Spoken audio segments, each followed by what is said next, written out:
Gaza sem comunicação, ataques por terra, bombardeios intensos. O massacre na Palestina ganha novas proporções.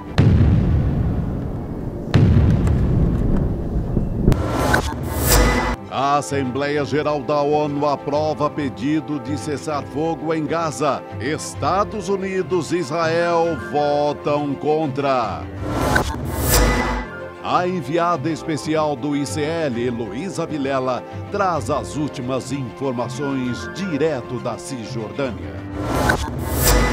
Dinheiro em paraíso fiscal? Comissão de Ética investiga se Roberto Campos Neto lucrou com decisões tomadas pelo Banco Central. Robin Hood ao contrário. Taxação de super ricos aprovada na Câmara pode favorecer os donos da grana no Brasil. O ICL Notícias, segunda edição, está no ar.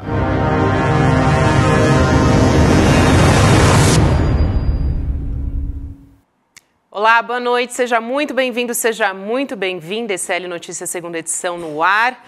E seja muito bem-vindo a você que nos assiste dos canais Instituto Conhecimento Liberta e também Eduardo Moreira no YouTube. A partir de agora você fica muito bem informado. A gente tem informações de que o norte da faixa de Gaza está totalmente sem comunicação. Vou vir aqui para abrir a notícia e dar alguns detalhes para vocês que nos acompanham. Israel intensificou, portanto, os bombardeios na faixa de Gaza e, por isso, as comunicações foram desligadas. Vou abrir aqui a notícia principal do nosso site, clnoticias.com.br. De acordo com a Al Jazeera, a rede de televisão, uma longa série de grandes explosões iluminou o céu palestino. O correspondente da emissora relatou que a região sofre ataques aéreos e de artilharia. Então, portanto, a empresa palestina Jawal informou que as telecomunicações foram desligadas no território. A situação está ainda mais grave. Em paralelo a isso, daqui a pouco a gente vai trazer mais informações com a Heloísa Vilela, nossa correspondente no Oriente Médio, sobre a Assembleia na ONU, que trouxe uma nota, um relatório, aprovou um relatório dizendo, que a ajuda humanitária deve entrar, mas funciona basicamente como uma nota de repúdio. A gente vai falar mais longamente a respeito disso, né? Boa noite, Chico Sá, boa noite, meus queridos, Chico Pinheiro. Boa noite, Gabi. Pois é, mais um... Tudo, graças a Deus, é sexta-feira. Mas tem uma sensação estranha, assim, de que a humanidade falha mais uma vez, né? Falha mais uma vez, Chico. Assim, falha feio, né? Porque acontecer tudo isso... E o que a gente pode fazer, né? É muito pesado. Eu diz assim, eu não acredito mais na humanidade. Desculpa, sem áudio. Não. O CP está sem áudio, mas está corrigindo já. A gente está arrumando o nosso áudio. Tá agora. Mas a gente vai trazer mais detalhes a respeito disso, porque o negócio está cada dia pior na faixa de Gaza, né? Os palestinos estão morrendo, sendo bombardeados dia e noite, principalmente à noite, né? É quando a situação piora. Mas vamos lá, né, CP? A gente vai falar sobre isso. Tem um amigo meu que fala assim, não acredito mais na humanidade. Pelo menos no atacado. No varejo ainda dá para acreditar. Sim. Por isso que eu acredito tem um em caso vocês. ou outro que a gente no varejo, renova a esperança. No varejo. Você, comunidade ICL, as pessoas que lutam por justiça. Mas no geral... Mas no geral, o projeto anda complicado, né? Vamos ver. Olha, podia ser uma boa notícia, é o que eu trago aqui hoje, né? Podia ser uma boa notícia para nós que não aguentamos mais ver crianças, bebês, famílias inteiras, civis, né, morrendo na faixa de Gaza. Nós não vamos ver isso mais por enquanto, pelo menos por enquanto, porque Israel cortou com seus bombardeios toda a comunicação, como você disse, Gabi, de Gaza com o mundo. Então, o massacre não mais vai ser televisionado, né? Para alívio de Israel e do presidente Biden, que disse que não acredita nem no número de mortos em Gaza. Era bom, ele que já foi visitar Netanyahu, seria bom que o Joe Biden fosse à faixa de Gaza ou mesmo até a Cisjordânia, onde está a Heloísa Vilela. Ouvir outro lado dessa história, porque só houve um, né? Aliás, hoje, Estados Unidos e Israel votaram contra a trégua pedida por 170 países. E não surpreende, né? Na Assembleia Geral. Nada. Né? E agora no escuro, sem comunicação, justamente no momento em que as operações militares de Israel aumentam. As bombas aumentam, a violência aumenta. O Itamaraty parece que a partir de agora não tem mais contato com os brasileiros, que são reféns, que não são só os reféns do Hamas, não. Tem os brasileiros que são reféns de Netanyahu na faixa de Gaza. Não podem sair de lá. Estão presos lá, ainda ameaçados com bomba. E eles viveram um momento de muita esperança, né? Quando o avião do Brasil chega no Egito, viveram aquela expectativa, aquele sonho de... Começaram a ver bomba no quintal ali de lado e agora estão na situação, ninguém sabe. Aliás, CP, só para complementar a sua informação, acabou de sair isso. O número de brasileiros, né, familiares que estão à espera de uma repatriação aqui no Brasil aumentou agora, subiu para 34. Até quarta a gente tinha 32 pessoas que queriam voltar para o Brasil, agora são 34. E o avião da Presidência da República está no aeroporto do Cairo, no Egito, esperando esses brasileiros que estão presos por Israel, dentro da faixa de Gaza. Esses brasileiros não são do Hamas, não têm ligação com o Hamas, mas estão presos lá, porque o Netanyahu não deixa sair. É o direito de defesa de Israel. O direito de defesa é jogar bomba nos outros. O direito de defesa é deixar pessoas presas, crianças, civis e brasileiros, e gente de outras nacionalidades também. Pois é, eu acho que a ONU devia começar a gritar por sanções contra os abusos desse genocida que é Benjamin Netanyahu, né? Hoje à tarde eu fiz um contato com o embaixador brasileiro na Cisjordânia, na Palestina, embaixador Alessandro Candeias, né? E perguntando como é que estava a comunicação com os brasileiros. Sim. Logo por volta de 3 da tarde. Ele respondeu, por volta das 8 da noite desta sexta-feira, hoje, né? 2 horas da tarde no Brasil,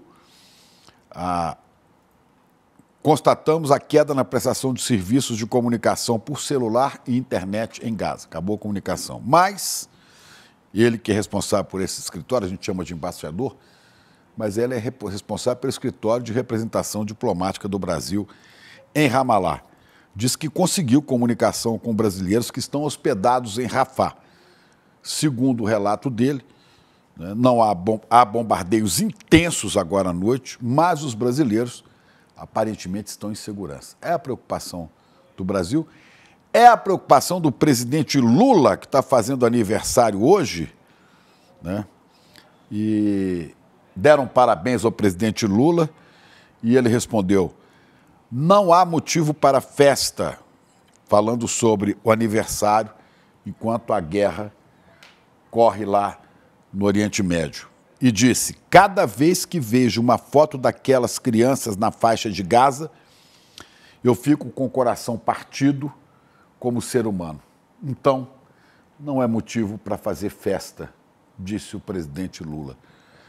Eu também estou me sentindo um tanto assim. Eu não consigo, sabe, eu não consigo achar muita graça nas coisas, porque as coisas estão muito tristes nesse mundo. E cada vez pior, né, Chico? Cada dia que passa parece que está piorando. Hoje à tarde, assim, pipocaram relatos e vídeos vindo de Gaza, mas as pessoas falando no sentido de que, olha, essa pode ser minha última comunicação com vocês.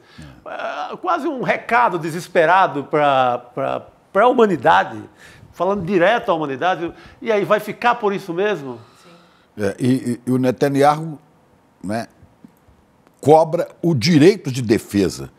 Mas direito de se defender, que todo país tem, que toda comunidade tem, é o direito de atacar o outro. E, afinal, os civis que estão na faixa de Gaza não têm direito de se defender, não têm direito de se defender das arbitrariedades, dos abusos do exército de Israel e de Netanyahu, não é?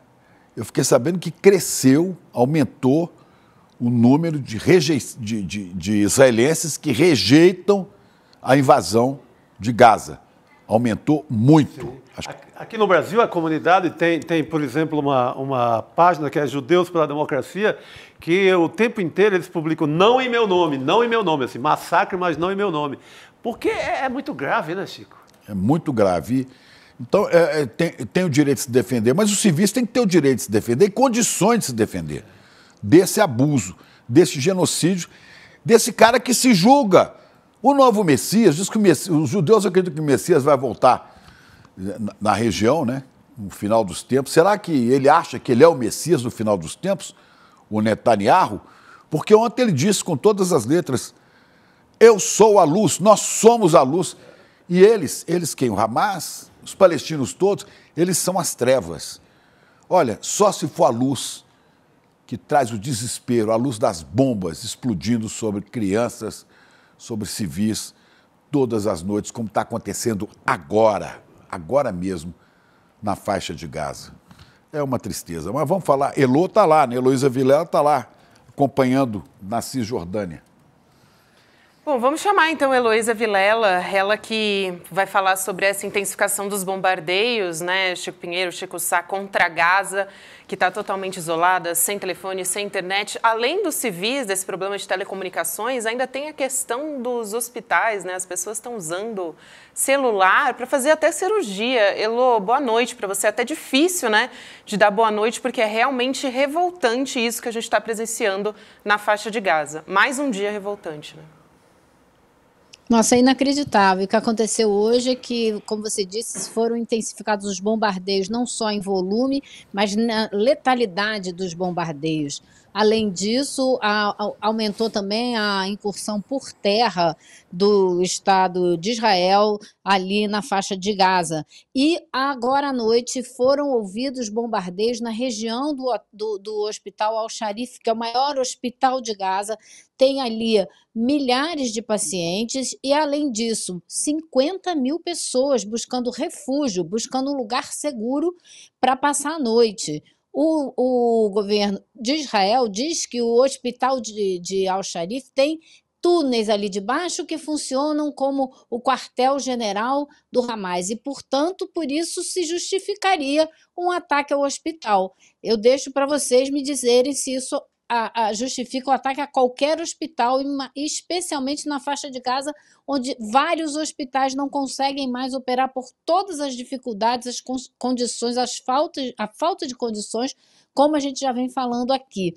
Então, agora, eles ainda estão ameaçando bombardear mais esse hospital, deixar as pessoas ainda mais desprotegidas. E o pior de tudo é difícil dizer diante das condições que as pessoas que estão na faixa de Gaza estão enfrentando. Mas, além de tudo, a gente corre o risco agora de nem saber mais o que está acontecendo, porque as comunicações foram cortadas e é tudo que o governo de Israel queria, que o mundo parasse de ver essas imagens que estão chocando a humanidade em todos os países. Israel não quer essas imagens rodando o mundo. Então agora a gente não vai ter comunicação, não vai ter internet, não vai ter imagens saindo de lá, vai ser muito difícil ver o que está acontecendo. Agora, a gente sabe também, eu tenho recebido muitas mensagens aqui hoje, dando conta de que está havendo resistência, sim, nessa incursão por terra que o governo de Israel está fazendo ali na faixa de Gaza. Ou seja, depois de todo o bombardeio que eles fizeram no norte da faixa de Gaza, estão entrando e estão encontrando militantes do Hamas e a resistência lutando contra essa entrada do exército de Israel. Elô, você está em Ramallah, né? Sim. Você está em Ramallah. É que me pediram aqui para a gente botar um mapa para mostrar exatamente onde é que está Elô Vilela no mapa, ó. Sim. Esse aqui é o mapa de Israel, com a área que deveria ser Palestina, aqui e aqui. Aqui é a faixa de Gaza, aqui é o Egito, né? Elô está em Ramallah, que é a capital da Cisjordânia, que é um território que deveria, desde a divisão de 1947, devia ser Palestina, mas está invadida ilegalmente por colonos judeus, por condomínios fechados, até de luxo, no meio de toda essa região. A Elô está aqui. A própria Elô mostrou essa semana para a gente, né? E eu acho muito importante, sabe por quê, Elô? eu acho muito importante, eu acho que o Frei Leonardo Boff é que gosta de falar isso. O Boff diz assim, o ponto de vista é a visão que você tem a partir de um ponto, de onde você está. O ponto de vista da imprensa ocidental é o que se vê dessa guerra a partir de Israel, de Tel Aviv, não é? Este é o ponto de vista. A Elo, atenção, Elo é a única jornalista de televisão, porque nós estamos em televisão, apesar de ser YouTube, brasileira, a estar onde os palestinos estão. Portanto, o ponto de vista da Elo é a visão que se tem a partir de onde ela está. É uma visão diferente. É uma visão que dá um contraponto, não é? Boa. É igual você, quando chega numa favela, você pode entrar e olhar lá de dentro o que vai acontecer quando as forças policiais chegam. A outra é você entrar ao lado do carro da polícia. É claro que é diferente. Olha lá os bandidos. E isso muda tudo o jornalismo, o tipo de jornalismo que você faz, né? Inclusive, Elo, tem muita gente no nosso da comunidade CL agora no chat. No chat, preocupado com a sua estada aí. Mas está tudo bem, né? Está tudo tranquilo por enquanto. Você não está. Então vamos começar tranquilizando as pessoas, né? Isso. Porque talvez eu esteja no lugar mais seguro que existe aqui na região, até do que Jerusalém, que pode ser alvo de alguns ataques pelas forças do Hamas ou de outros grupos armados e que lutam pela liberdade do povo palestino. Aqui em Ramallah não, está bem tranquilo, é um lugar onde teve manifestação agora à noite, porque depois que saiu a notícia de que a Gaza estava totalmente sem comunicação, houve um apelo aí a todas as cidades, os militantes, os moradores, os palestinos de todas as regiões, que saíssem às ruas para protestar. E teve protesto aqui em Ramallah, mas foi tranquilo, não teve nenhum grande problema. Já em Hebron e em Nablus, o exército usou drones para jogar a bomba de gás lacrimogêneo sobre os manifestantes. Então foi mais complicado. Aqui foi bem tranquilo, mas mesmo assim eu não fui para o protesto, porque era de noite, já escuro, e eu acho que não é exatamente o lugar que eu deveria estar nesse momento. E aí a gente vai tomando essas decisões, né, na medida que as coisas acontecem, para dar as notícias, mas não correr risco, porque a gente não está aqui para se arriscar, a gente está aqui para dar notícia, né? Então, eu gostaria que todo mundo soubesse que eu estou tranquila. Só de curiosidade, as pessoas já perguntaram. Você está hospedada num hotel aí. Falta alguma coisa? Sim. Você tem alimentação adequada? O que você come aí? Você chega no hotel à noite, né, quando você não vai sair, você tem no seu apartamento ou no hotel uma televisão. A televisão mostra alguma coisa em relação à guerra? O que é? Conta pra gente. Olha, Chico, deixa eu te falar então, por exemplo, hotel. Desde que eu cheguei aqui, tinha serviço de limpeza no hotel. Já de ontem para hoje não teve, porque os funcionários não conseguiram chegar ao hotel, teve problema nas estradas, muitos bloqueios, muitas barreiras. Fora isso, comida só tem café da manhã, não tem mais nada, eles não estão servindo mais nada. E televisão, eu não tenho hábito de ligar na televisão, eu acompanho tudo pela internet, pelo computador. Você pode ver aqui, eu estou assistindo, por exemplo, nesse minuto, estou vendo aqui a guerra transmitida pela Al Jazeera no meu laptop, né? E fora isso, eu tenho acompanhado muito, são os grupos da internet, por exemplo, tem um grupo aqui que coloca as notas do Hamas, já tem uma reação do Hamas à votação dessa resolução na ONU, por exemplo. E recebi muitos recados de várias pessoas que eu conheci já aqui, mandando vídeos das suas regiões, falando da preocupação, falando que estão vendo os aviões passando aqui em cima. Enfim, hoje foi um dia tenso, porque essas pessoas todas que passaram a se comunicar comigo depois que eu vim para cá, estavam muito nervosas, muito preocupadas, porque isso. Aí a gente sente o termômetro da intensificação do conflito. E é exatamente isso que aconteceu. Hoje foi um dia claramente de intensificação desse conflito. Eloy, você tem conversado mais com os palestinos que estão na Cisjordânia, né? Eu ia te perguntar justamente se eles estão sentindo medo que o conflito se amplie para essa região. E aí tem uma outra questão também, né? Que na faixa de Gaza, nesse momento, a gente não sabe ainda o número de mortos e feridos. Justamente queria reforçar, justamente porque não tem comunicação agora, né? Então, até ontem a gente tinha o dado de que 7.000 pessoas tinham morrido, de acordo com as autoridades palestinas, mas até agora a gente não tem atualização dessas informações, porque as pessoas estão sem comunicação. Então, isso também é muito grave, né? Além das pessoas se comunicarem, além dos hospitais, ainda tem a questão dos dados oficiais da denúncia, né? Porque hoje o celular é uma ferramenta poderosa para fazer denúncia também. Vários jornalistas têm feito dessa forma.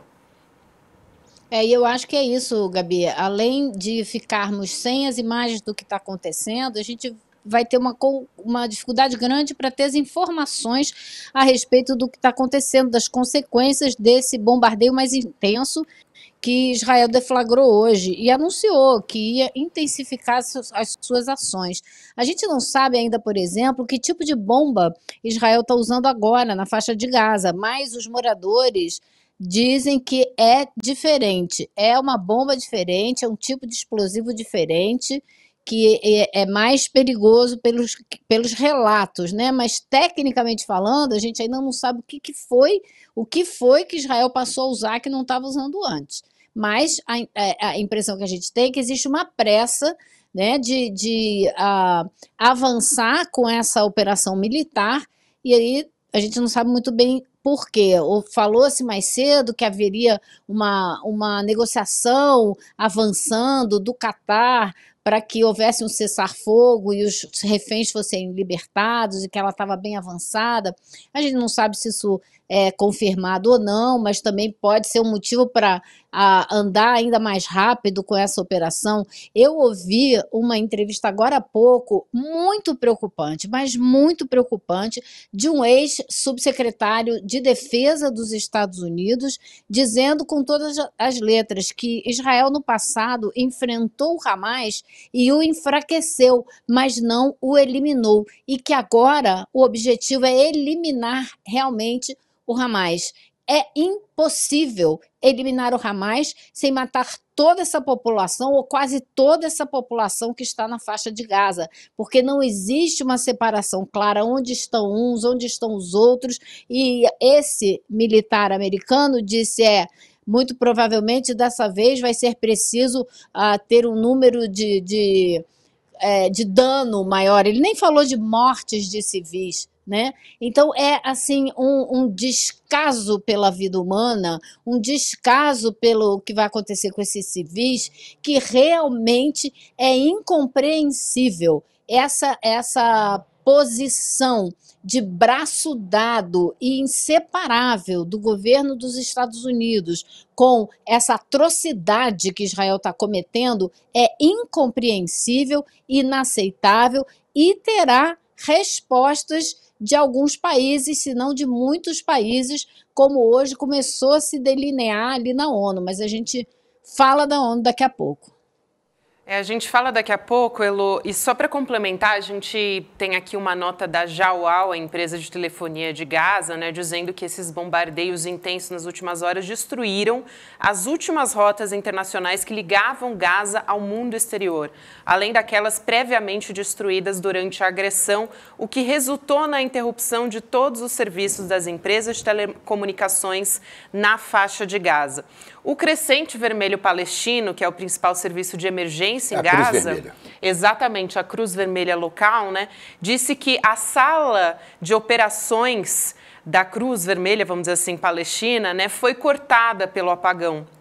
E o ministro da Defesa, o Yoav Galan, diz que Israel espera lançar uma longa e difícil ofensiva por terra em Gaza para destruir o Hamas. E já começou, né? Pontualmente, mas já começou a ofensiva por terra também, gente. Não tem mais sequer aquela distinção que tínhamos há uma semana atrás de quem está ao norte está mais sob perigo, quem está ao sul está um pouco mais livre, tem algumas rotas. Não tem mais nada disso, né, Lu? É Gaza inteira, não tem rota, não tem saída para o Egito, não tem nada. É um quarto onde é como se fosse um cômodo enorme de uma casa onde tem uma multidão.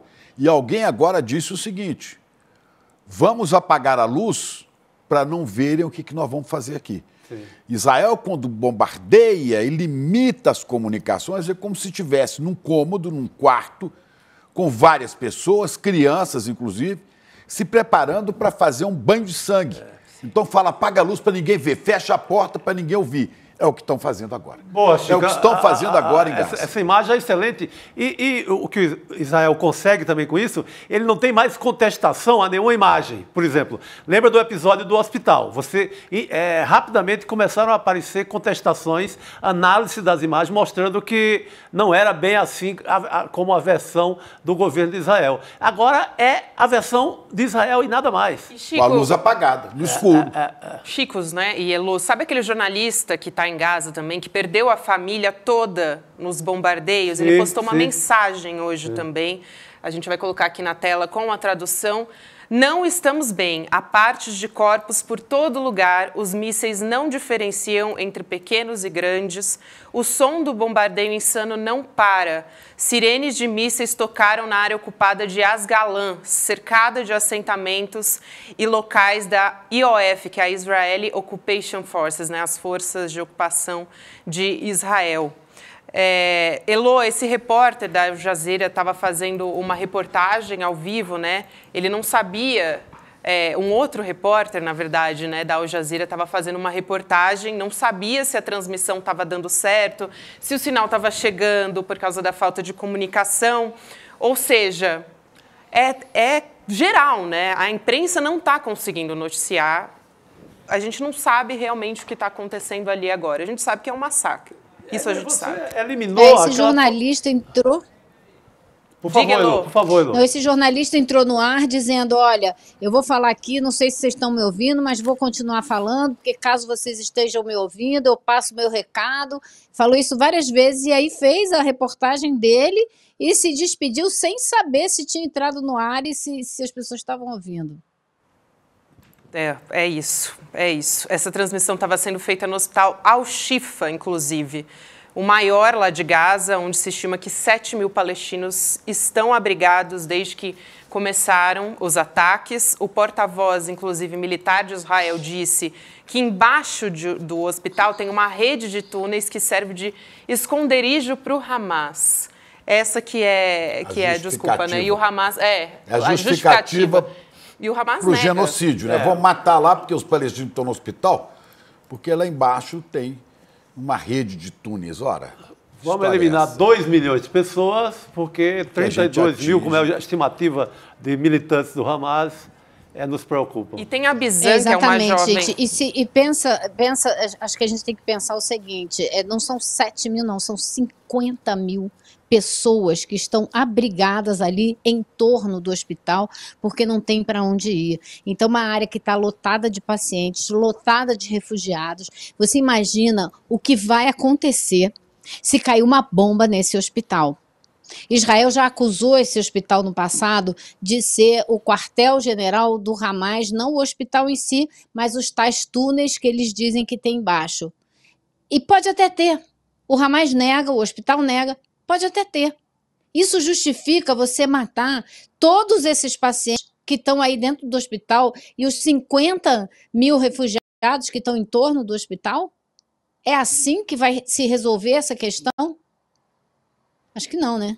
Exato. Inclusive, Elô, tem aquela jovem palestina Bizan, que a gente já falou dela aqui, que está abrigada nesse hospital, né? E ela mostra como é que as pessoas estão se acomodando lá dentro, tem postado nas redes sociais a respeito disso. E conforme o possível, né, também, porque precisa de energia para isso, como a gente está falando, toda a região ali está sem energia, ou então está com energia por poucas horas.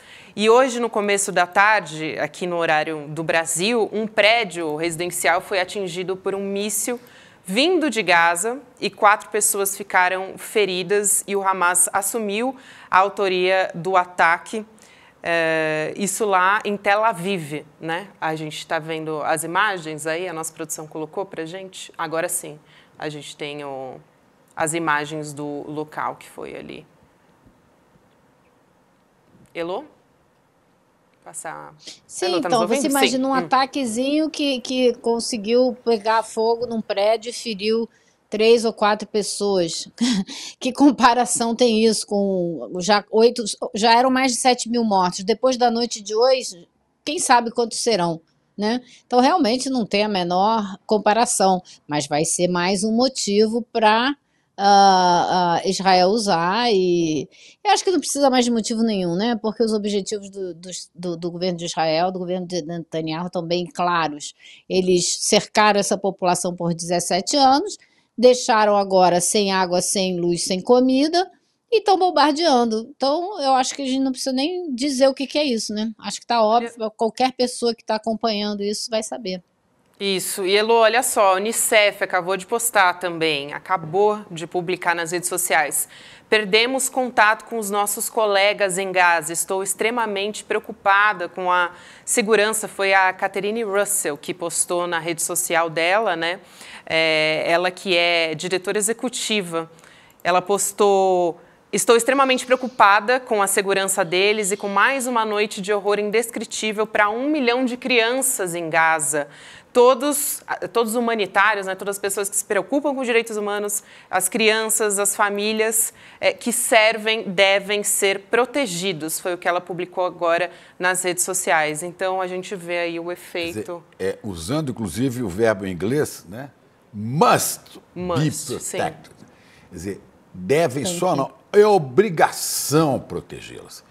Tem Né? que... É imperativo isso, mas é muito difícil falar isso. Não vê nenhuma possibilidade de proteção. Para um sujeito como Netanyahu mas... ou como os Estados Unidos, é difícil você falar uma coisa dessa, que a vida humana tem valor. Tem valor o comércio das armas. O valor o comércio das armas. Se olhar depois da Segunda Guerra Mundial até agora, os Estados Unidos estiveram metidos em praticamente todas as guerras do mundo, vendendo armas, tomando partido e massacrando gente. Não é? Tem um post interessante na internet, né, que circula há bastante tempo, antes dessa guerra, veja que país os Estados Unidos estava destruindo no ano que você nasceu. Isso é muito exemplar do que é a política americana que você acaba de relatar. Estadunidense, eu não gosto de falar americana, porque americanos somos, né? Nós. Ah, não, norte-americanos. Norte-americanos são canadenses, mexicanos. Você tem razão, mas eu ainda sou no clichê norte-americano. Quem me chamou a atenção para isso foi o César Calejão. Eu tenho feito um esforço para falar estadunidense. Porque a América não é isso, e a América não tem nada a ver com esse negócio, porque eles acham que eles são donos da América do Sul, da América Central, da América do Norte. Eles são a América, né? É isso. E, Elô, eu quero do te mundo ouvir... inteiro, né? É do mundo inteiro. É isso. A ONU continua, né, como um palco de discussões enquanto tudo isso, enquanto essa tragédia humanitária está acontecendo. A ONU ainda não conseguiu nenhum avanço prático, né, para conter esse genocídio, né? Agora à tarde, a Assembleia Geral da ONU, como eu disse lá no início, aprovou uma resolução proposta pela Jordânia que pede uma trégua humanitária em Gaza. E, claro, como ressaltou o Chico Pinheiro também, Estados Unidos e Israel votaram contra, nenhuma surpresa, um total de 0 pessoas surpresas. E aí a resolução não tem o mesmo peso, né, Elô, de uma decisão do Conselho de Segurança. É como se fosse uma recomendação. O que pede esse documento, essa resolução? O estabelecimento de corredores humanitários, a liberação imediata de civis sequestrados, a revogação da ordem de evacuação do norte de Gaza por Israel e também condena o que eles chamam de atos terroristas, mas ele não cita o direito de autodefesa, né, por parte de Israel e nem o nome do Hamas. E o direito de autodefesa é algo que tem sido muito falado na ONU. Na prática, Elô, qual o peso dessa decisão? Porque acaba sendo uma nota de repúdio, né? Ela exatamente funciona quase como uma nota de repúdio. Ela teve 120 votos a favor e apenas 14 votos contra. Foram 44 abstenções. Então isso também, na linguagem diplomática, também tem peso. E essa resolução, eu acho que isso daí talvez possa fazer alguma diferença, ela foi apresentada pelo conjunto dos países árabes. Eles todos subscreveram essa resolução. Então agora acho que cabe esses países tomarem alguma medida, proporem alguma solução, não uma solução do conflito, mas proporem ferramentas para pressionar Israel a abandonar essa carnificina. Por exemplo, eles podem fazer, os Estados Unidos não fazem, eles podem pôr sanções a quem apoia esse tipo de guerra. Não vamos esquecer que o petróleo, assim, a produção de petróleo daquela região é gigantesca. Se eles disserem, não vamos mandar petróleo para a Europa agora, mas não, enquanto eles não ajudarem a gente a parar com essa mortandade aqui na nossa região. E assim por diante.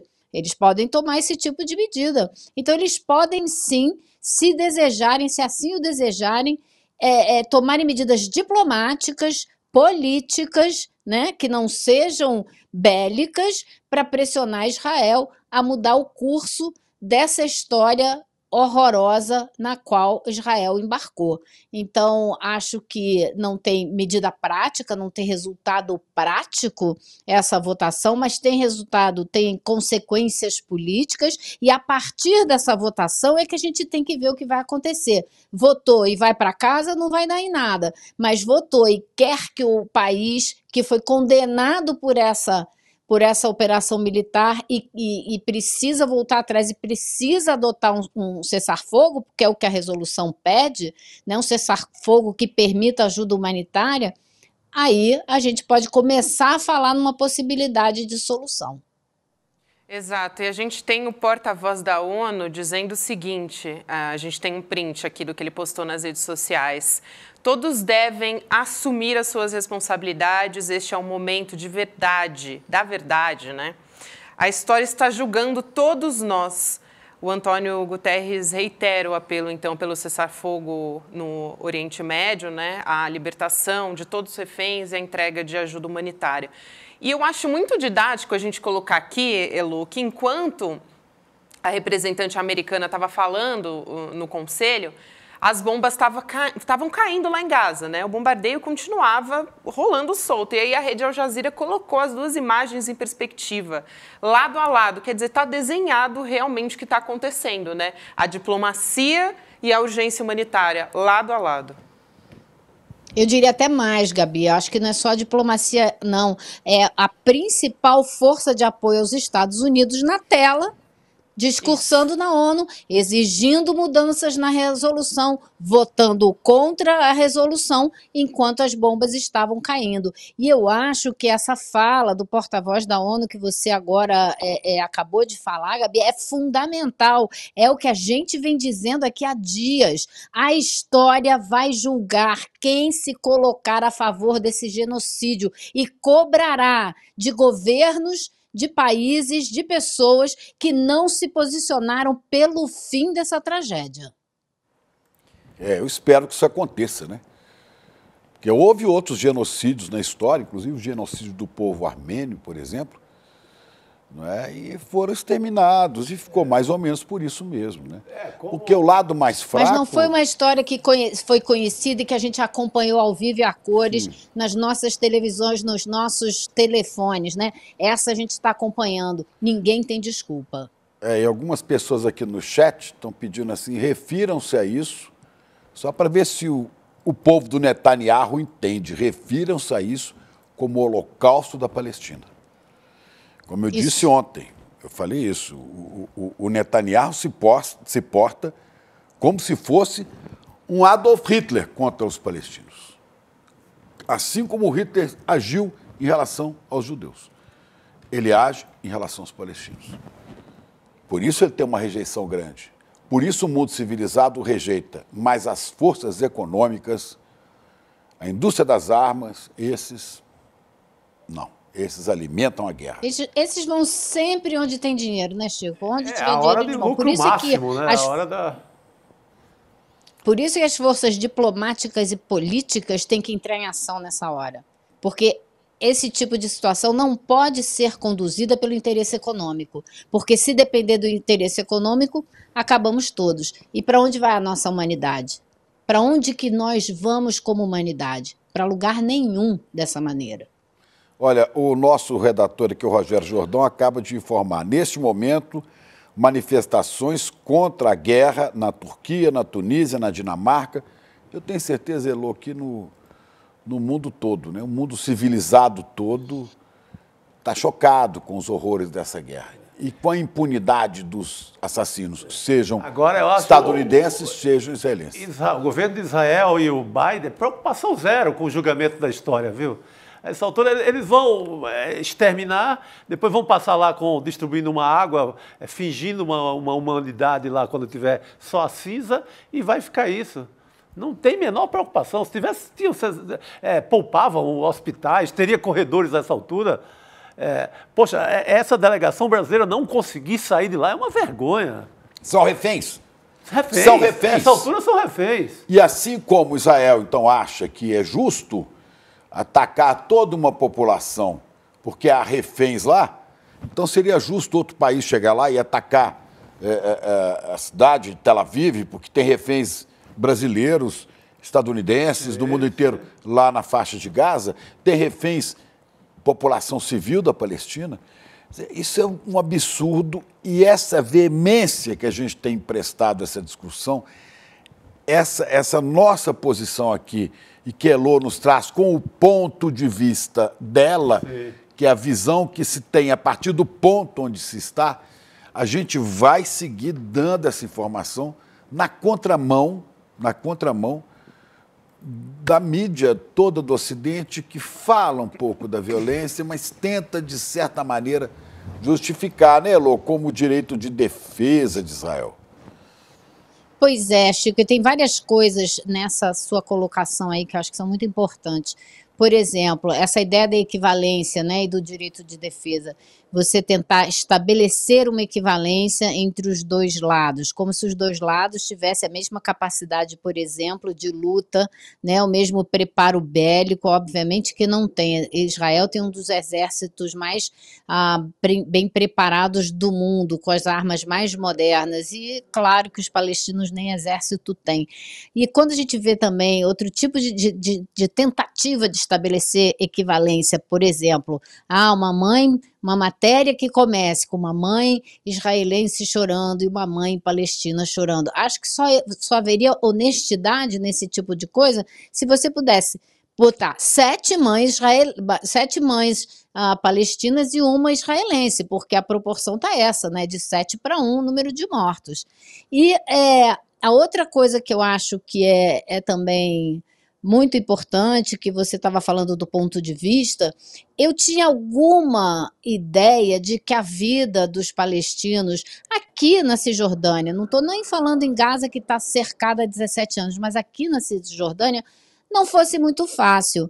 E quando eu comecei a circular pelas estradas e ver como é que eu acho que isso que foi me deixando numa situação aqui, que eu acabei falando coisas com muito mais veemência do que eu teria falado se eu não estivesse aqui. Aí vai o ponto de vista. Você vê a população cercada por muros, vigiada o tempo todo por torres de observação, submetida a incursões militares no meio da madrugada, sem mandado de busca, sem nenhuma explicação, sem nenhum motivo, ninguém sabe por que as pessoas estão sendo presas. Isso é o dia inteiro. Olha essa parede que eles constroem, olha esse tipo de operação, acontece toda madrugada quase. Agora então, depois que começou a guerra em Gaza, toda noite, e a gente vem vendo aí cada vez um número maior de presos, cada vez um número maior de mortos aqui na Cisjordânia, por causa desse tipo de operação arbitrária, sem nenhum tipo de justificativa.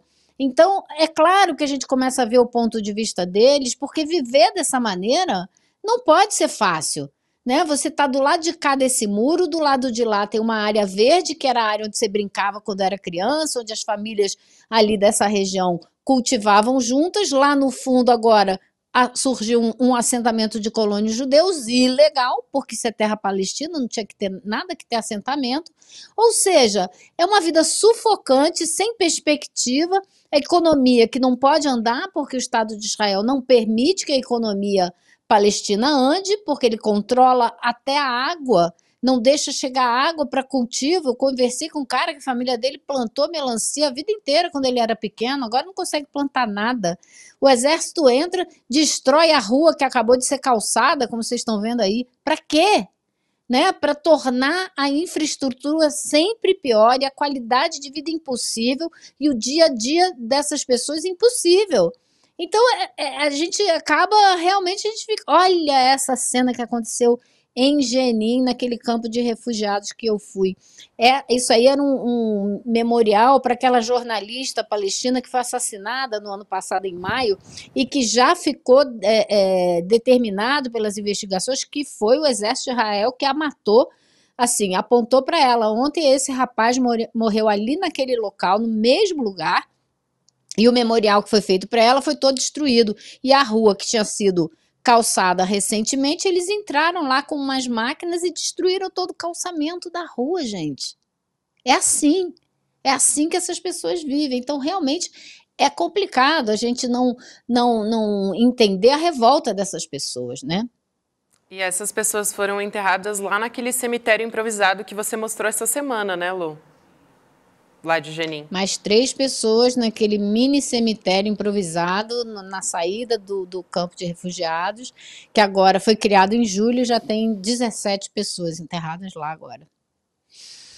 Gente, vamos mostrar um vídeo. É um vídeo, olha só, de 20 anos atrás, mas que continua muito atual. É a resposta do cientista político judeu estadunidense, o Norman Finkelstein, que, ao ser chamado de antissemita por condenar os ataques de Israel contra os palestinos, ele se pronunciou. O Finkelstein, espero que você consiga ler o que ele fala, né, porque a gente achou isso aqui na internet.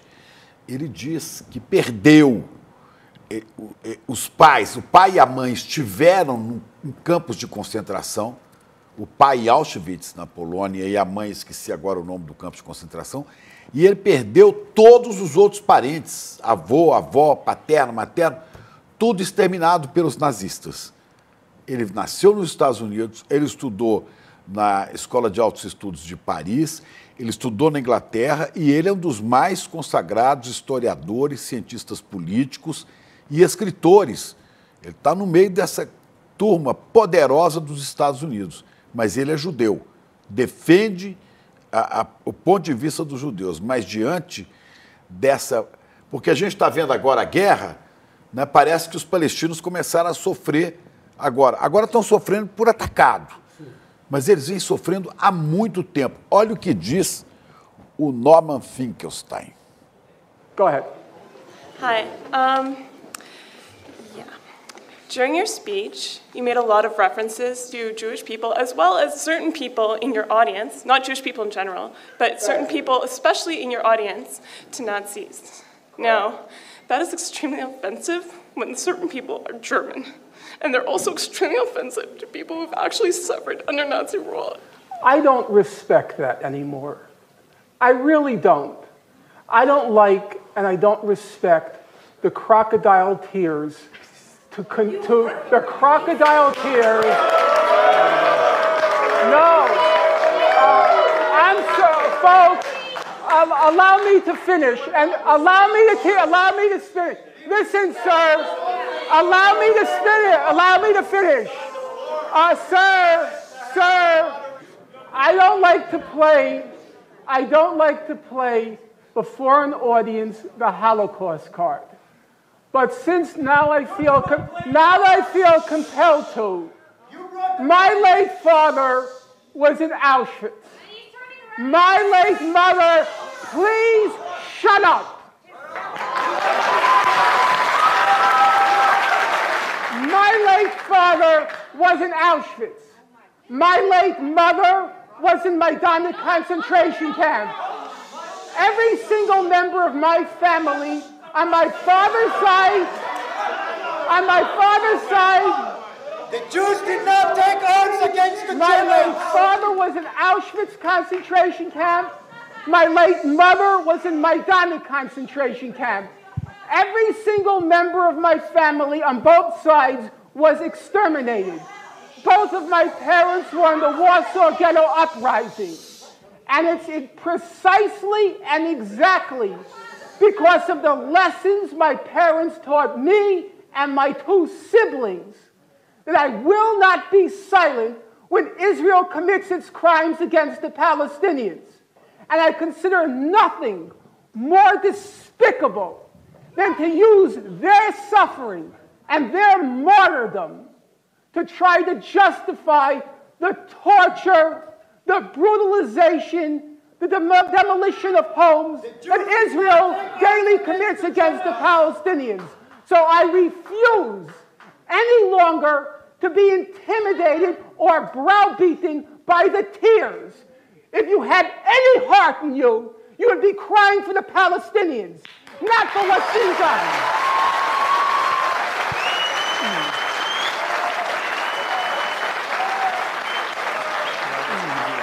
What?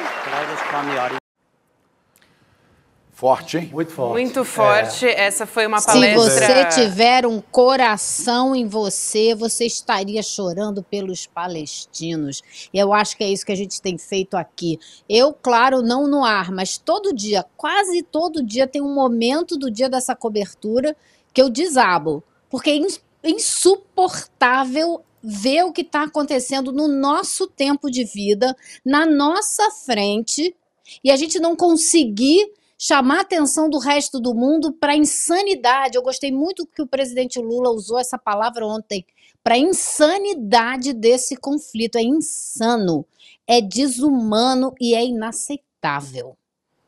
O Elô, e veja, ele disse isso há 20 anos. Não estava, naquele momento, 2003, havendo esse ataque em massa, esse bombardeio. Era só tortura contra cada um dos palestinos, lenta, mas eficaz, infelizmente, de Israel. Ele, por falar coisas assim, ele, que é judeu, desde então está proibido de entrar no Estado de Israel. Ele não pode ir a Israel, né?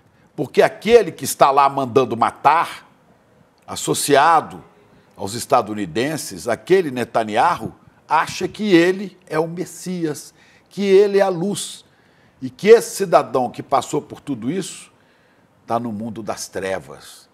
É um absurdo essa visão messiânica, assassina, né, do Netanyahu sobre o povo palestino. É intolerável, intolerável.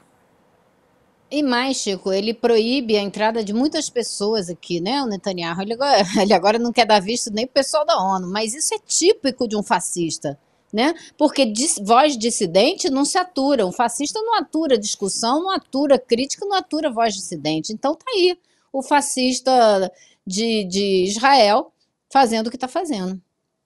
Estranho que é nazista, né? É fascista, mas o nazismo é um fascismo alemão. É nazista, é um absurdo, é um holocausto palestino, é um absurdo, diga. Não, quero chamar imagens de protestos que estão acontecendo agora na Turquia e também em Ramallah.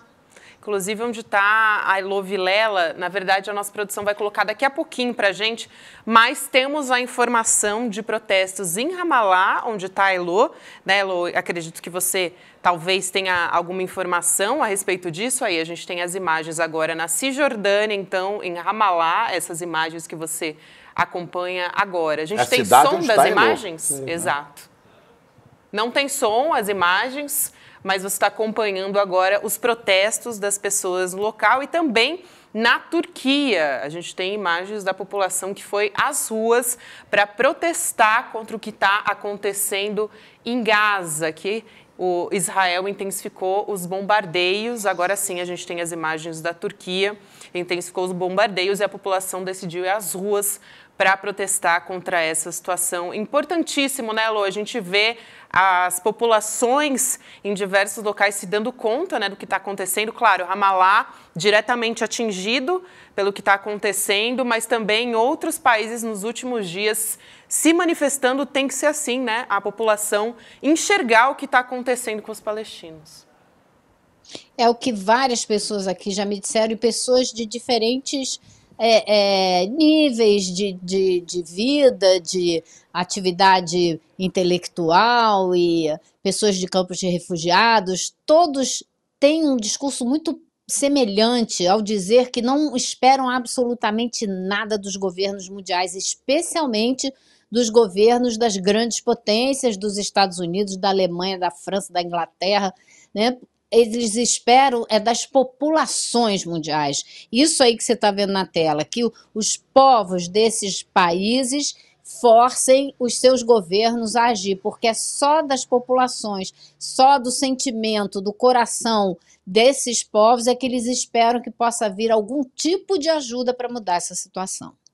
Tem protesto também, Elô, aqui o Rogério Jordão acaba de nos avisar da nossa equipe, a agência do Irã noticiou, está falando de protestos em Nablus também, na Cisjordânia. Agora, Elô, quero saber quais são os seus próximos passos aí, né? A cada dia você está se deslocando, entendendo para onde você pode ir, claro, sempre com muita segurança, a gente reforça aqui todos os dias. Qual que é a previsão amanhã? Você já sabe para onde você vai, quais são as pessoas que você vai ouvir, enfim, as histórias, o que você pretende fazer amanhã? Olha, outro dia a gente estava conversando sobre isso aqui e Iseller, né, como a gente brinca, a nossa comunidade, um membro aqui da nossa comunidade me mandou um recado e falou assim, olha, você pelo amor de Deus não diga no ar o que você vai fazer e para onde você vai. Ficou preocupadíssimo que eu não acho que eu sou vítima de nenhum tipo de vigilância, eu acho que eu não estou assim no radar do Serviço de Segurança de Israel para eu precisar ter esse medo. Então, amanhã eu vou continuar aqui em Ramallah. A gente vai fazer uma live com o Demore para a gente avaliar essa situação, atualizar as últimas notícias, fazer um apanhado do que aconteceu até aqui. E no dia seguinte, domingo de manhã, eu devo seguir para Amman, de onde eu provavelmente embarco de volta para o Brasil. A gente já fez uma cobertura extensa. Aqui acho que teria muito mais o que fazer, mas a gente está começando a achar que talvez não seja o melhor momento de continuar aqui agora. Talvez seja hora de voltar para casa e acompanhar do Brasil, mas mantendo os contatos, as portas abertas, os canais que foram abertos, ativos, para a gente continuar sabendo o que está acontecendo com o pessoal que está aqui. Elô, queremos você aqui no estúdio, hein? Na segunda ou terça-feira, se Deus quiser. Você aqui conosco. Ô, Elô, que horas são aí agora, Elô? Agora, 00:57. É isso, 1h né? da manhã. Nossa, 00:57, 1h da O manhã. embaixador informou aqui que amanhã diminui uma hora, né? Passa a ser 5 horas a diferença. Isso. Acho que amanhã vira exatamente. o fuso aí, né?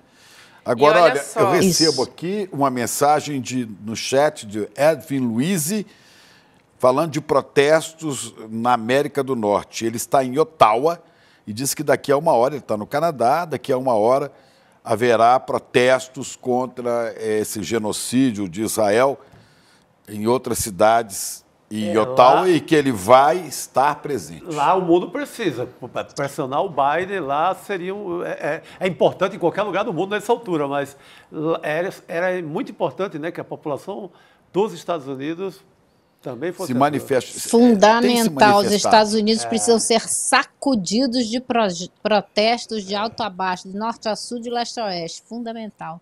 Precisa alguém se levantar lá e falar com aquela voz potente outra vez. I have a dream. Eu tenho um sonho, né? Que dizia o Martin Luther King. Só que agora o sonho é a paz. O sonho é o desarmamento. O sonho agora é o sou da paz. Em todos os cantos do mundo. Que venha John Lennon, né? Que venha John Lennon com seu Imagine. Porque tá precisando muito. Meu Deus. É isso, Elô. Eu quero reforçar aqui, então, que você vai estar com a gente, né, em todos os canais do Instituto Conhecimento Liberta, Eduardo Moreira no YouTube, a live com Leandro Demore amanhã e Elô Vilela, a partir das 9 horas da manhã do nosso horário, né? Horário de Brasília. Aí já vai estar um pouquinho mais tarde, né, Elô? Depois do almoço. Você também já vai ter apurado. Normalmente a Elô começa a trabalhar muito cedo, tá, gente? Ela está com a gente até agora, já madrugada dentro, mas ela começa cedo e aí depois ela vem aqui contar tudo pra gente, atualizar tudo que está acontecendo na região.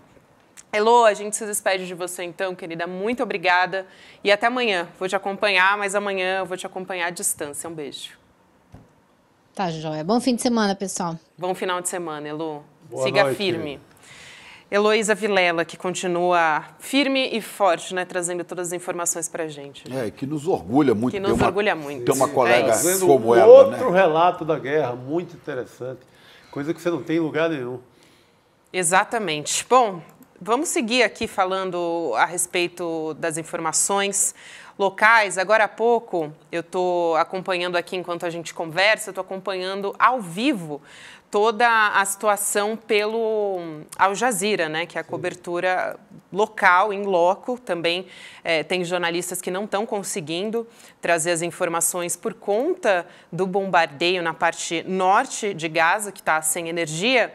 O Comitê para a Proteção dos Jornalistas se diz que está altamente alarmado com o apagão das comunicações em Gaza. O Grupo de Direitos dos Meios de Comunicação afirmando, então, que um apagão de comunicações é um apagão de notícias. É isso que a gente vinha falando aqui com o Elo. E que pode levar a consequências muito graves, incluindo a propagação de desinformação. Eles disseram o seguinte: nessa hora sombria, estamos ao lado dos jornalistas, daqueles que procuram a verdade, cujo trabalho diário nos mantém informados sobre os fatos e que lançam luz sobre a condição humana e ajudam a responsabilizar o poder. O poder, né? Ele está se referindo, claro, aos poderosos, né? Às autoridades. E a Oxfam também disse estar profundamente preocupada com essa perda de comunicações em Gaza e exigiu um cessar-fogo imediato para proteger a população local que está sofrendo, né? É muito pesado, né? Quase como disse assim, não, só Israel e os Estados Unidos vão contar a história. Vocês não terão direito a nenhuma outra versão. Nós somos o dono da história e vamos contar a história e pronto. E vamos tirar as imagens, vamos escurecer a faixa de Gaza, vamos cortar a comunicação. Apagão geral. Para que ninguém saiba o que andamos fazendo por aqui. Exatamente. Vamos conversar com o Flávio Whitling, que é médico judeu, professor universitário, trabalha em projetos sociais no Rio de Janeiro. A gente continua falando a respeito, né, do conflito. Flávio, muito boa noite para o senhor. Obrigada por aceitar nosso convite. Seja muito bem-vindo. Boa noite, pessoal do ICL. Eu que agradeço o convite. Só uma pequena correção, o Chico sabe, eu sou Whitling. Whitling, perfeito. Flávio, obrigada. Doutor Flávio, o senhor que é médico, a gente quer falar sobre esse lado também dos médicos nessa guerra, né? Mas antes disso, o senhor nasceu no Brasil, mas tinha os seus ascendentes são de Israel. Eu sei que da Polônia. Parece que, da Polônia, né? Polônia e uma parte da Ucrânia. Você perdeu parentes nas mãos de nazistas? Muitos. Toda a família da minha avó materna foi massacrada em Auschwitz e Lodz, talvez em outros lugares que eu não conheço. E isso faz parte da história dos judeus, que são de uma geração, né, como a minha. E isso não pode ser critério para a gente chegar e se escorar e falar que foi o único povo dizimado do planeta. A gente sabe que foi um povo especialmente massacrado em escala industrial, como não havia acontecido antes, num tempo tão curto. Mas a gente sabe que outros povos, inclusive como você lembrou, Chico, também o povo armênio, pelos turcos, que ainda bem hoje estão na rua contra guerras. E aí, quando fui convidado, eu pensei em deixar para finalizar minha fala com isso, mas quando eu vi você hoje falando sobre luz e escuridão, a gente precisa olhar os acontecimentos com uma visão de águia, com 360 graus, né? Os messiânicos, seja quais forem, né? E eu acho que existe isso dentro do próprio povo palestino. O Hamas tem também uma retórica inflamada, messiânica. Eles sempre se identificam com luz e o outro é escuro. E o que na realidade nós estamos assistindo, a única luz não vem da retórica nem de Israel, nem do Hamas, nenhum grupo fundamentalista. O que a gente está vendo de luz é da explosão das bombas. E o que a gente está vendo de escuridão é deixar toda uma população na escuridão, como está acontecendo hoje em Gaza. É isso que é real. E aí entra a questão da saúde, né? Eu venho de 40 anos de prática, né, como médico, atuando principalmente em comunidades excluídas socialmente, né, buscando realizar atendimento médico combinado à educação e saúde, de uma forma que as pessoas possam vir, as populações possam vir a gerir a sua própria saúde, né? Então, eu aposto em métodos que encorajam as pessoas a um engajamento para adoção, aprimoramento, mudança de hábitos, reconhecimento de direitos e deveres na saúde e combater a desinformação na área da saúde. Lá no Oriente Médio, isso que é tão básico, hoje uma população inteira não tem a permissão de receber cuidados, né?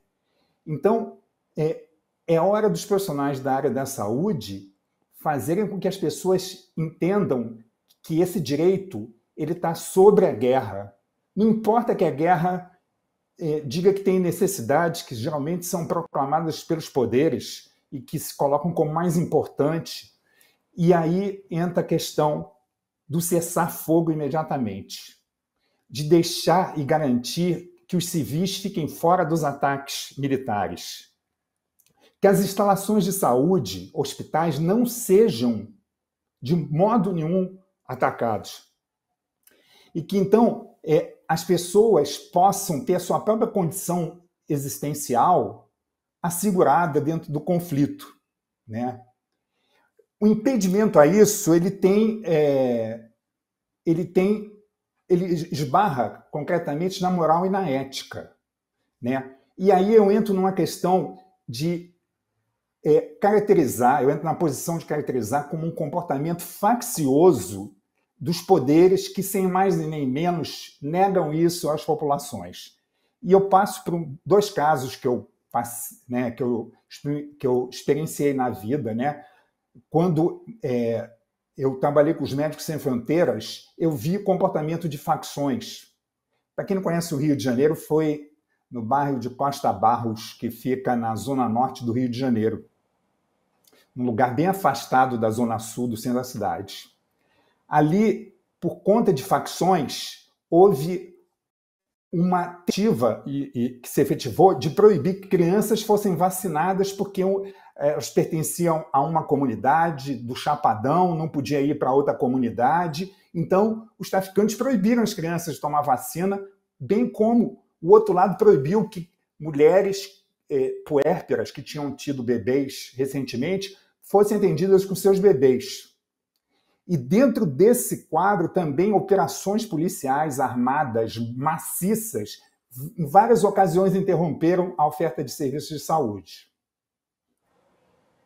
Hoje, a gente está observando em Gaza, voltando, né, ao ponto da nossa conversa, que não há mais combustível, que os pacientes estão em risco, né, de vida. Então, pacientes que precisam de diálise, bebês prematuros, pacientes com câncer, pessoas que estão em tratamento intensivo ou que precisam de tratamento, né, como esses pacientes, né, com câncer. Sim. Está dando para ouvir?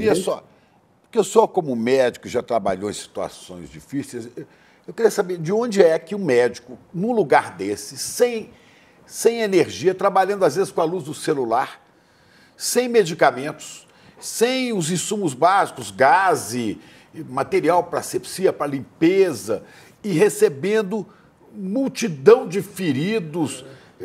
Como é que o médico consegue viver no meio disso? Porque eu imagino que nem consegue dormir, não é?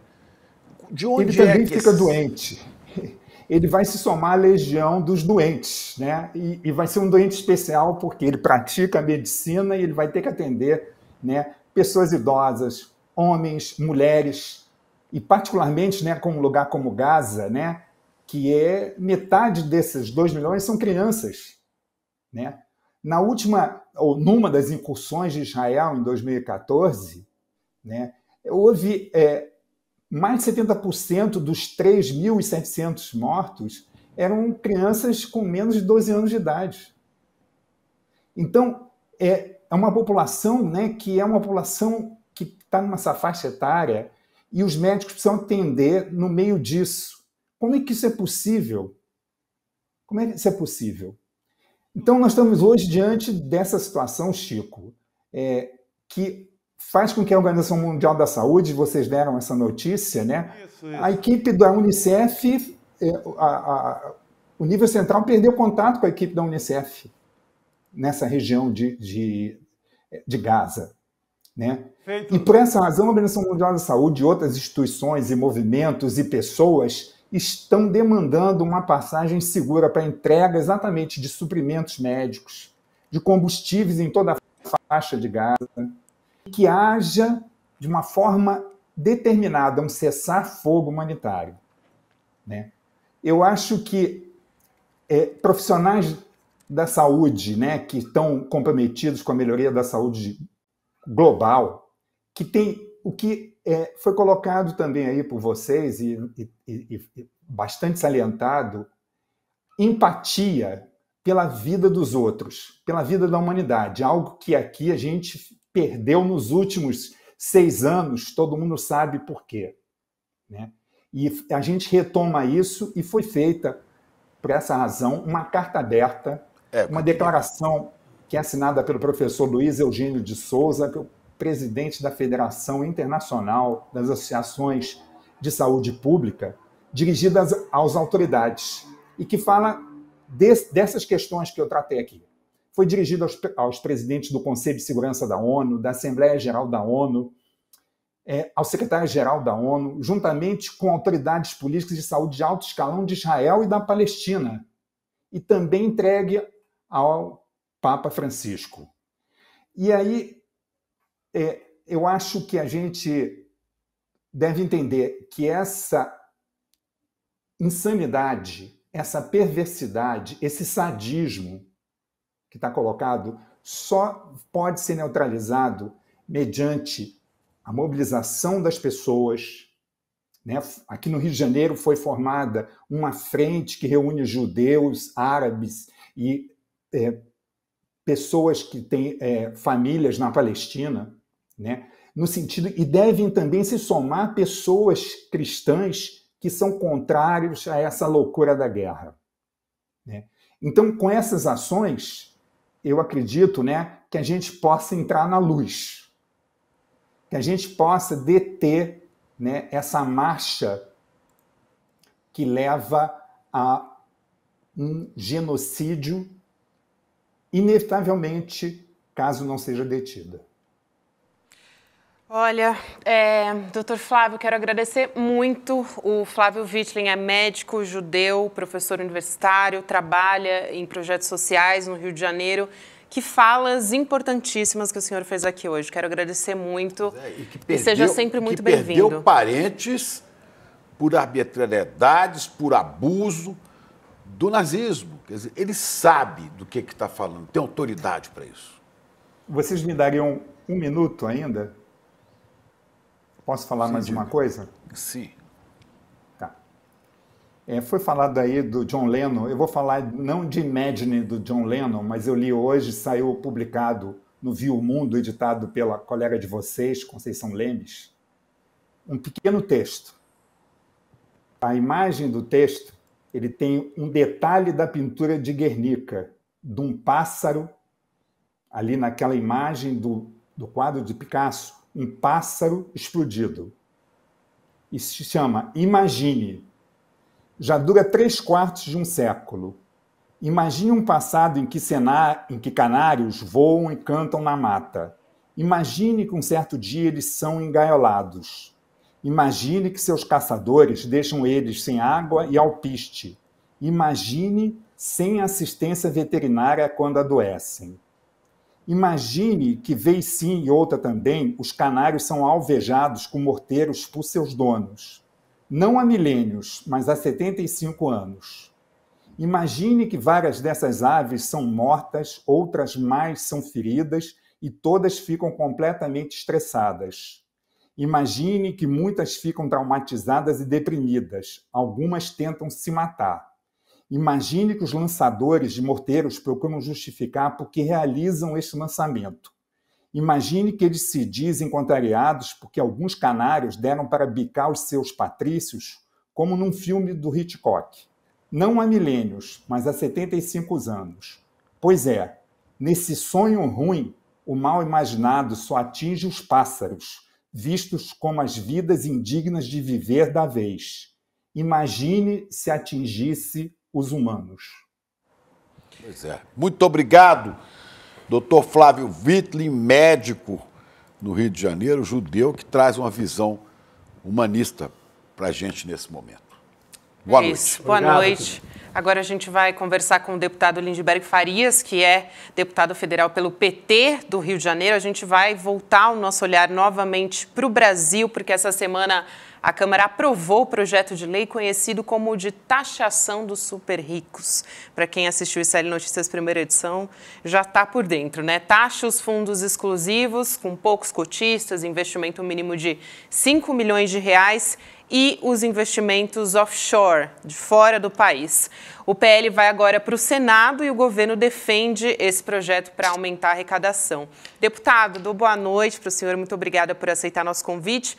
E já pergunto qual é a sua avaliação sobre a aprovação desse projeto de lei, porque foram feitas muitas críticas, inclusive pelo deputado Glauber Braga, por exemplo, né, dizendo que as fortunas acumuladas até hoje nos fundos que deveriam ser taxadas em 15% no saque vão ter um desconto por parte do governo e vão pagar apenas 8%.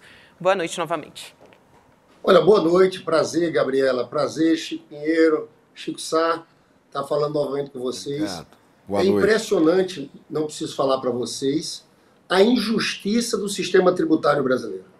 Aqui, e a injustiça, viu, Chico Pinheiro, não é com 1% dos mais ricos, não. Na verdade, é com os multimilionários. A justiça se concentra entre os que têm 0,1% e 0,01% da população brasileira, por vários motivos. Primeiro, um professor de uma escola municipal ganha 5 mil reais, 6 mil reais, eles têm que pagar 27,5% de tributação, né? O multimilionário, que é diretor de um banco Itaú, recebe a título de distribuição de lucros e dividendos e paga zero. Ele pode ganhar 3 milhões de reais por mês, mas ele paga zero. Isso é uma jabuticaba. Só existe aqui. No caso dos fundos, veja bem, os offshores, que vale dizer que o Paulo Guedes foi pego com a conta naquele escândalo do Pandora Papers, Paulo Guedes e Roberto Campos Neto com dinheiro em paraísos fiscais. Eles não pagavam nada, porque a legislação diz que é 15%. Mas eles só pagariam se ele retirasse o dinheiro desses fundos. Geralmente eles nunca tiram o dinheiro dos fundos. É uma coisa que fica para a família. Então eles estão pagando praticamente zero. O que o governo fez? Daqui para frente, você tem que pagar 2 vezes por ano uma cota de 15%. É o Come Cotas. Eu vi hoje o Eduardo Moreira falando e explicando isso muito bem. Então, a partir de agora, quem tem fundos offshore fora do país ou fundos exclusivos aqui, vale dizer que os fundos exclusivos, para abrir, tem que ter mais de 10 milhões de reais. É coisa de multimilionário. São poucos, 2.500 brasileiros. A média, o valor de um fundo exclusivo desse é 340 milhões. Pois bem, quem faz o investimento em fundo aberto pagava 15%. A partir de agora, isso é bom, eles vão ter que pagar todo ano 2 vezes. Só que aí é onde tem um problema, que o Eduardo Moreira, muito bem hoje no ICL, denunciou. É com o passado, com a dívida passada, com o estoque, que é, na verdade, estamos falando aqui em bilhões e bilhões. Então, o texto que saiu do Congresso diz o seguinte: na verdade, a pessoa tem que pagar 8%, quando, na verdade, teria que pagar 15%. Então, isso acaba sendo uma anistia para Faria Lima, para multimilionários que tinham esse dinheiro nas offshores e nos fundos excluídos, muito grande. É por isso que o projeto foi aprovado sem tanta resistência. Eu entendo que o governo está precisando arrecadar mais. E essa cobrança daqui para frente é importante que aconteça. Porque eles, na verdade, não pagavam. Agora, essa parte de isenção de quase metade dessa dívida que estava inscrita é um escândalo. É o Chico Pinheiro aqui. Boa noite. Uma coisa que não está claro para mim. Né? Primeiro, o seguinte... houve uma certa facilidade em aprovar, porque isso interessa aos ricos. Eu me lembro aqui o ministro Luiz Roberto Barroso, quando tomou posse agora, na presidência do Supremo, disse que 6 cidadãos brasileiros, 6, têm a riqueza de 40% da população. 6 pessoas, 1, 2, 3, 4, 5, 6. 6 têm nas suas mãos uma riqueza igual a 40% dos brasileiros. Esses 3 estão aí no meio dos super ricos. Agora, o que eu entendi que o Eduardo estava dizendo hoje é um pouco diferente.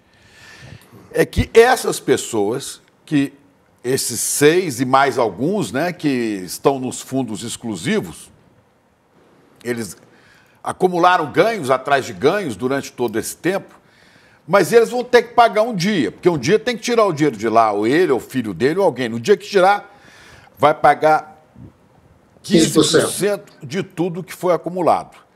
Agora, a pessoa pode continuar pagando 15% ao fim de tudo, ou pode pagar 8%, um desconto de 6%, 8%, não é? A cada 6 meses. A cada 6 meses. Quer dizer, tive um rendimento aqui nesses 6 meses, eu pago 8%. Mais 6 meses, eu pago mais 8%. Quer dizer, no fim da história, essa pessoa terá feito pagamento sobre tudo que ela faturou, que ela ganhou, de 8%. Ao invés de ter que pagar sobre 15%, pagar 15%. Quer dizer, nós que eu falo, o Brasil deu a Caixa Econômica ao Centrão, ao senhor Arthur Lira, a seus comparsas, em troca de quê? Disso? Ah, mas por que deu? Porque o governo precisa fazer caixa para acertar a conta de zerar o déficit no ano que vem. Ora, para zerar o déficit no ano que vem, então a boiada passa. E zerar por quê? Porque foi quase uma imposição da Faria Lima, do esquemão dos bancos, né? E aí veio o arcabouço fiscal. Então vai zerar o déficit, para zerar o déficit eu tenho que receber um dinheiro antes. Mas eu dou um desconto de 6%. Ô, Chico, deixa eu te contar aqui. Primeiro, em relação ao arcabouço, você lembra que eu fui muito crítico do arcabouço no começo. Desde o começo, desde o início. Porque eu acho que aquela meta de déficit primário zero é uma meta irreal. É o que o mercado quer para apertar o governo. O Lula não pode entrar no próximo ano, Chico Pinheiro, tendo que fazer um contingenciamento de 50 e tantos bilhões. Isso é paralisar o pacto. O Lula, inclusive, hoje deu uma boa declaração sobre isso, que quer mexer na meta do resultado primário, e o mercado ficou todo em polvorosa. Né? Porque, na verdade, tem uma turma do mercado que quer que o governo Lula dê errado. Eles querem viabilizar o governo do presidente Lula. A maioria. Agora, claro. A maioria. Em relação aos fundos, deixa eu dizer uma coisa para você. Na verdade, não é bem isso. Daqui para frente, no Come Cotas, vai ser 15% ao ano. Né? 15%, daqui para frente. O problema foi o estoque. No estoque é que teve essa isenção que o Eduardo Moreira denunciou hoje, com razão. Nós estamos perdendo bilhões. E estamos fazendo isso porque tem uma meta de déficit primário zero, o governo quer botar dinheiro para dentro de todo jeito. E isso é errado. Né? É errado. Sabe quanto é que os Estados Unidos cobram para os seus cidadãos que têm recurso do paraíso fiscal? 40%. A França, 30%. A Alemanha, 27%. Então, daqui para frente, é preciso que fique claro, vai ser 15%, o que também não é muita coisa, Chico. É nada. Né? Porque o trabalhador paga 27,5% de imposto de renda? É micharia, é troco. Quem ganha 5 mil reais no Brasil paga 27,5%. Então, isso é uma coisa escandalosa. Né? Então, o objetivo do governo foi, de fato, aumentar a arrecadação. Eu estou lutando muito internamente, já fui crítico ali do arcabouço, vocês lembram na época. Eu quero que o governo Lula dê certo, Chico Pinheiro. Não tem alguém que torça tanto por esse governo Lula, mas às vezes a gente tem que ter coragem de discordar para que as coisas deem certo. Então essa coisa de dizer que tem um déficit primário zero para agradar o mercado, isso aí é uma armadilha. É uma armadilha. Deputado, essa turma quer que o governo Lula dê errado, sabe?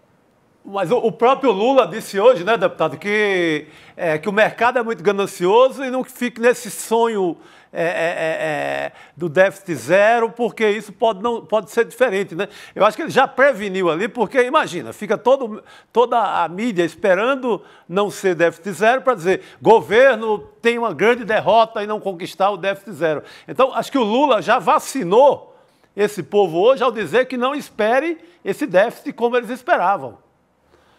Até porque, Chico, nós temos um adversário, um inimigo, que é esse bolsonarismo de extrema-direita. Essa turma aí é capaz de qualquer coisa. Nós temos que preservar a popularidade do Lula. Para isso, a economia tem que crescer. A gente não pode associar, porque essa política do Roberto Campos Neto, né, de política monetária, está travando a economia. Os números da economia desse terceiro trimestre não são números bons.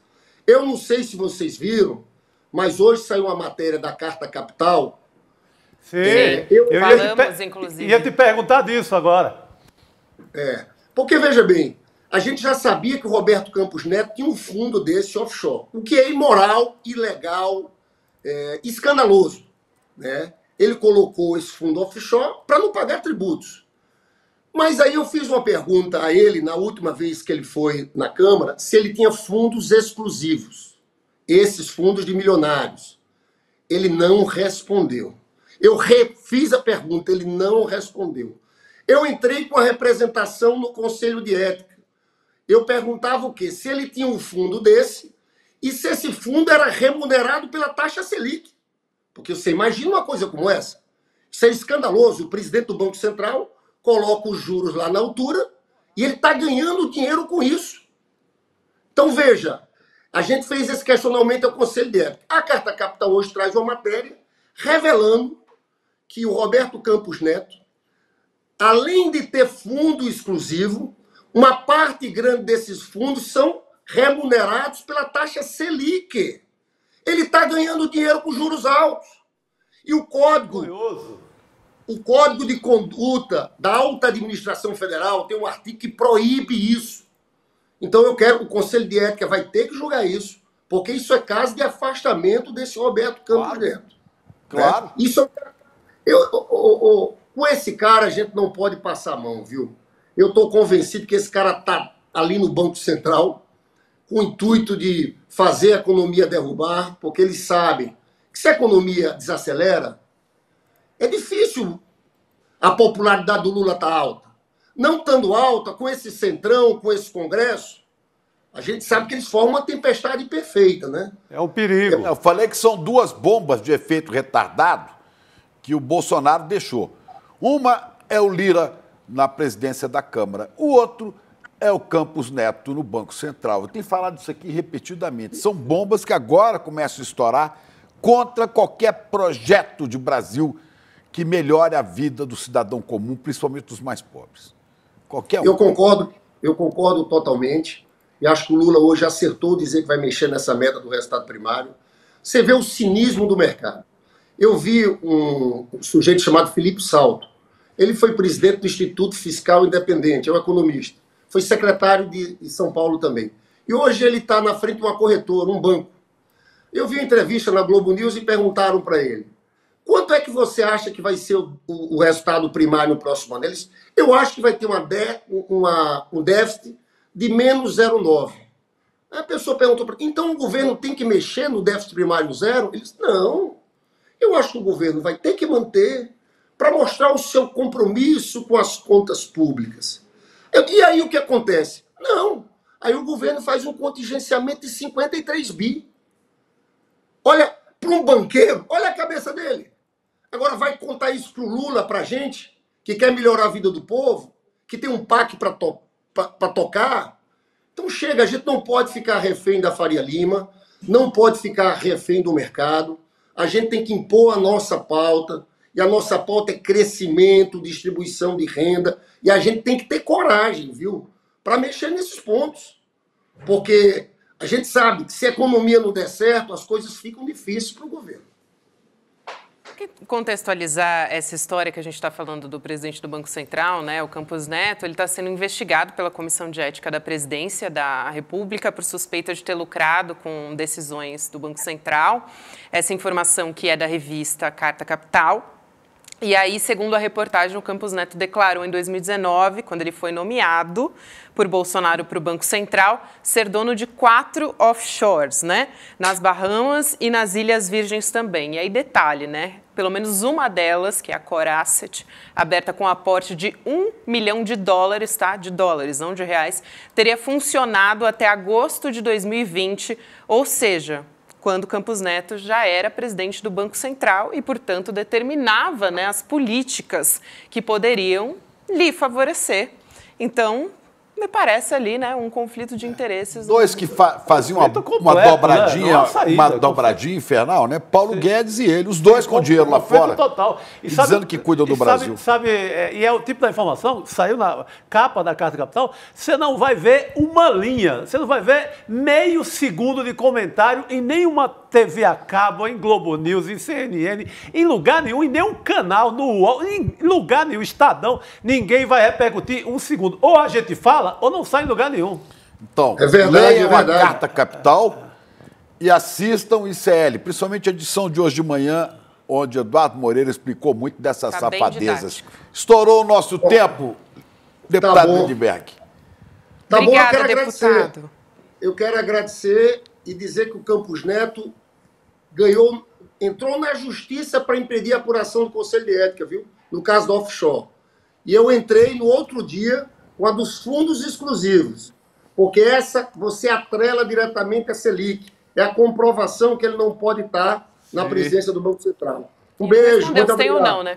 Não respondeu. respondeu. Respondeu até Obrigada, agora. A sua deputado. pergunta não foi respondida. É isso. Boa noite, deputado. Vamos embora, Fechamos, então. sextou, gente. Agora sim, sextou. A gente vai ter agora o Sinapse CL. Você acompanha a partir de agora com Roberta Garcia, César Calejão e Vera Iaconelli, gente, psicanalista maravilhosa. Olha aqui. Maravilhosa. E segunda, terça-feira, Elô Vilela aqui. Não, no estúdio. E calma lá, amanhã tem live com Elô Vilela, 9 horas da manhã. E domingo também. E Leandro Demore. Fecha a ciranda que Ciranda segunda faz. a Elô vai Ciranda fazer a não ciranda faz. com a gente.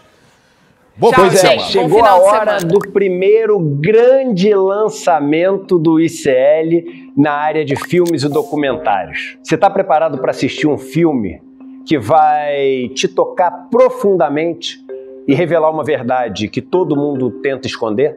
No dia 12 de novembro, um domingo, às 8 horas da noite, no horário de Brasília, a gente vai apresentar para vocês trechos do documentário De Quanta Terra Precisa o Homem e também fazer um debate incrível sobre essa, que é uma das questões mais importantes para o Brasil, a questão da terra. Junto conosco vai estar ninguém mais, ninguém menos do que João Pedro Stedley, um dos principais líderes do movimento dos trabalhadores sem terra. Estarão conosco também várias outras pessoas que têm na sua vida a luta da terra como um dos principais motores. Para você não perder esse encontro histórico e assistir trechos inéditos do filme De Quanta Terra Precisa o Homem, é só você se inscrever gratuitamente no link aqui em cima ou aqui embaixo. Não perde essa chance. Todo mundo vai celebrar a estreia do ICL no mundo dos documentários e filmes e, mais uma vez, aprender muito com a nossa plataforma.